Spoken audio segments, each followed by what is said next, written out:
गरीब मायका। मोहिनी के 3 बेटे थे। पति खूब अच्छा कमाता और बड़े घर के ऐश सब था मोहिनी के जीवन में। लेकिन एक चीज जो नहीं थी वो थी सुकून। मेरी बहन और मेरा भाई दोनों गरीब, लेकिन मैं मेरे पास तो नोट की बरसात है। तभी मोहिनी की बहन वीना उसके दरवाजे आ जाती है। अरे मोहिनी, कैसी है? मेरे घर में ना सिलेंडर खत्म हो गया है। तेरे पास तो इतने पैसे हैं, भरवा देना मेरा सिलेंडर। पैसे जैसे ही आ जाएंगे मैं दे दूंगी। तभी मोहिनी का पति राकेश आ जाता है। क्या है वीना, ये अपने घर की परेशानी हम लोगों के घर ना गाया करो। तुम्हारी बहन को तुम लोगों पर तरस आ जाता है और वो पैसे देने लग जाती है। मुझे ये बिल्कुल पसंद नहीं है।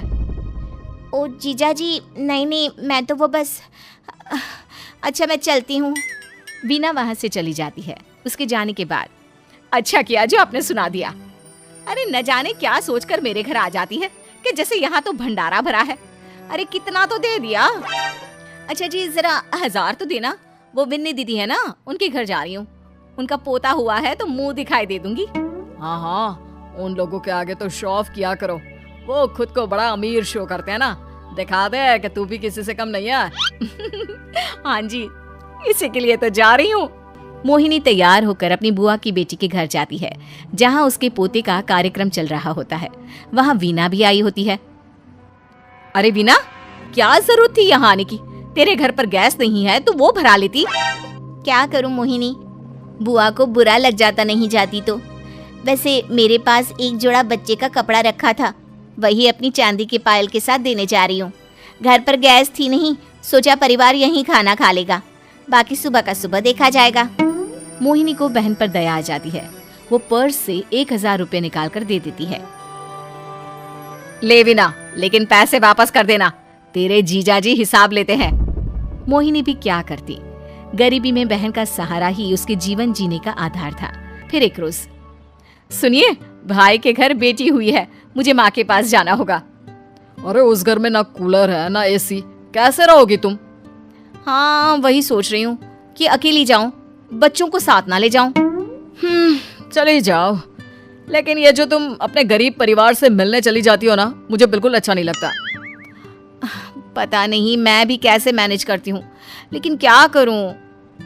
मोहिनी भाई भाभी के घर आती है। मोहिनी, कैसे आना हुआ? तू यहाँ हम लोगों के घर रह लेगी या फिर किसी होटल में रहेगी?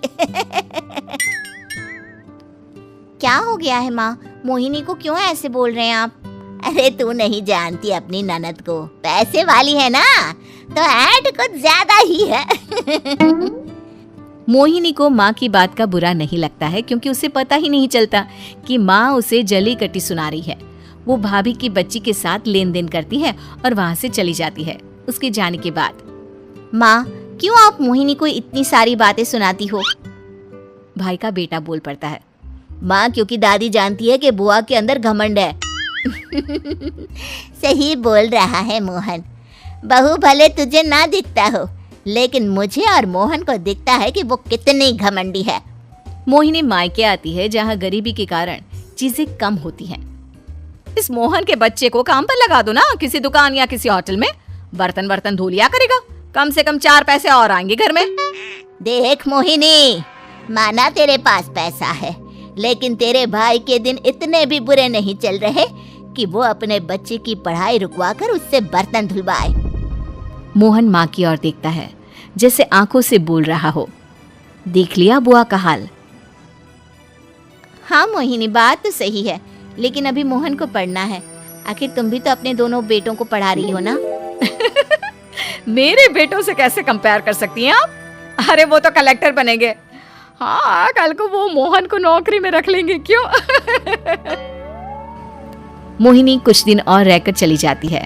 धीरे धीरे दिन बीतता है। मोहन बड़ा होता है और कड़ी मेहनत से सफल भी हो जाता है। मोहिनी, माँ के जाने के बाद तो तुमने भाई भाभी के घर जाना छोड़ ही दिया, क्यों?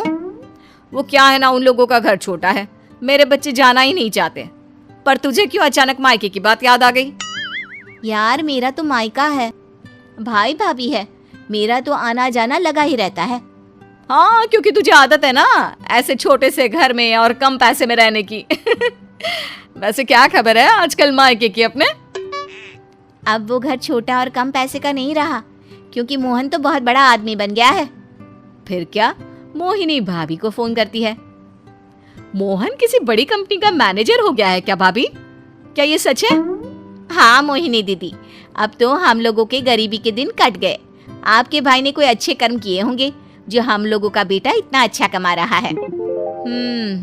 देख लो भाभी, पहले भी आपने कई गलतियां की थी, आप थोड़ा संभल कर चलना। भाभी को मोहिनी की बात समझ में नहीं आती कि वो क्या कहना चाहती है।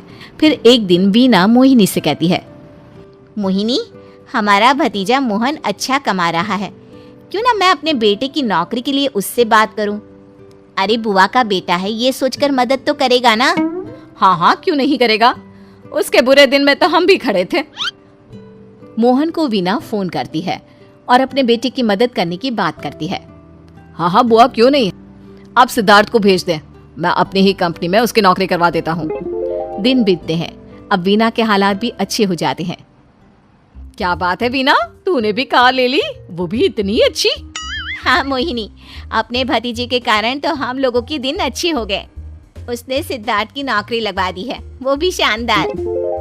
ठीक है, लेकिन पैसे ख्याल से खर्च करना।